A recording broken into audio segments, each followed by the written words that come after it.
కుందాం. గురువుగారు, ముందుగా మీకు సంక్రాంతి శుభాకాంక్షలు. మీకు కూడానండి, అందరికి కూడా శుభాకాంక్షలు. అలాగే మన 10 టీవీ ద్వారా అదృష్టం ప్రోగ్రాం, అలాగే ప్రజలందరికీ కూడా సంక్రాంతి శుభాకాంక్షలు. ఈ యొక్క సంక్రాంతి నుంచి అందరికీ కూడా అదృష్టం కలగాలని చెప్పేసి ముక్కోటి దేవతలందరినీ కూడా ప్రార్థిస్తున్నాం. థ్యాంక్ యూ గురుగారు. సంక్రాంతి, అవును, అసలు సంక్రాంతి అంటే ఏంటి గురుగారు? చాలా మంచి విషయమే. ఎందుకంటే అందరికీ తెలిసిన విషయాలే, కాకపోతే ఇంకా కొంచెం ఆధ్యాత్మికంగా స్పిరిచువల్గా వచ్చేటువంటి పండగలు కాబట్టి ఈ పండగ ఎందుకు వస్తుంది, ఈ పండగకు ప్రమాణం ఏమిటి అన్నదే మనం తెలుసుకుందాం. సంక్రాంతి సంక్రాంతి అనగా ఏంటంటే ఒక మామూలుగా అయితే సూర్యుడు కాంతివంతుడు, సూర్యుడు కాంతివంతుడు అంటే మనము ఎన్ని దీపాలు పెట్టినా, ఎన్ని విద్యుత్ లైట్లు వేసినా, లేదా ఎన్ని మనము బాంబులు అంటేవే పటాకులు ఇట్లా అటన్నీ పేల్చినా కూడా మనం ఆ వెలుతురుని తీసుకురాలేం. ఆ వెలుతురని తీసుకురాలేం. ప్రకృతి నుంచి వచ్చే వెలుగే వేరు.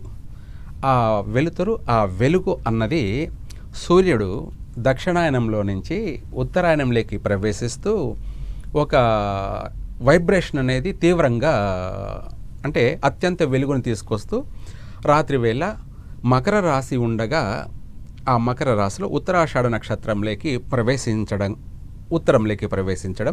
అది ఉత్తరాషాఢ నక్షత్రంలోకి ప్రవేశించడం మకర రాశి అన్నమాట. రెండో పాదము ఉత్తరాషాఢ నక్షత్రము. ఆ ఉత్తరాషాఢ నక్షత్రంలోకి ఉత్తరంలోకి ప్రవేశించడం కూడాను, దక్షిణ భాగంలోంచి ఉత్తరం ప్రవేశించడం అన్నమాట.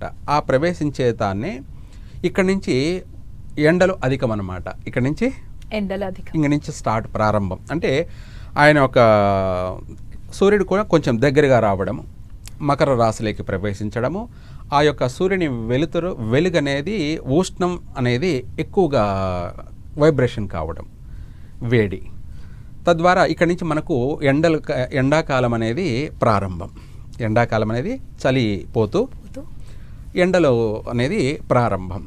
అత్యంత వెలుగు ఎక్కువ కావడం అనేది మనకు ఉంటుంది. మనం ఒక లైట్ పెడితే రూమ్లో ఎంత వెలుతురు ఉంటుంది, అదే 4 లైట్లు పెడితే ఎంత వెలుతురు ఉందో అట్లాగే చెప్పలేనంత వెలుతురుని, ఉష్ణాన్ని అనే ఒక వైబ్రేషన్ ఆయన ప్రజ్వలింపచేస్తూ, అలాగే సహస్ర కిరణాలని భూమికి ఆయన ప్రజ్వలింపచేస్తూ అత్యంత ఉష్ణాన్ని, శక్తిని ప్రసాదిస్తూ ఉన్నదాన్నే ఆ యొక్క మకర రాశి, అలాగే ఉత్తరాషాఢ నక్షత్రంలోకి ప్రవేశించడం.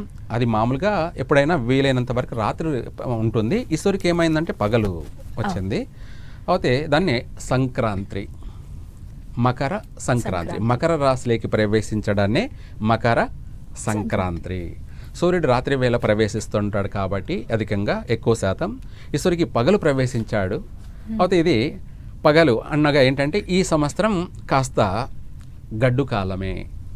గడ్డు కాలమే అంటే ఏంటంటే అధికంగా వేడి, ప్రపంచవ్యాప్తంగా ఎక్కువగా ఫైర్లు అంటే అగ్ని ప్రమాదాలు అధికంగాను, ఇట్లా కొన్ని నష్టాలు అధికంగా ఉన్నాయన్నమాట.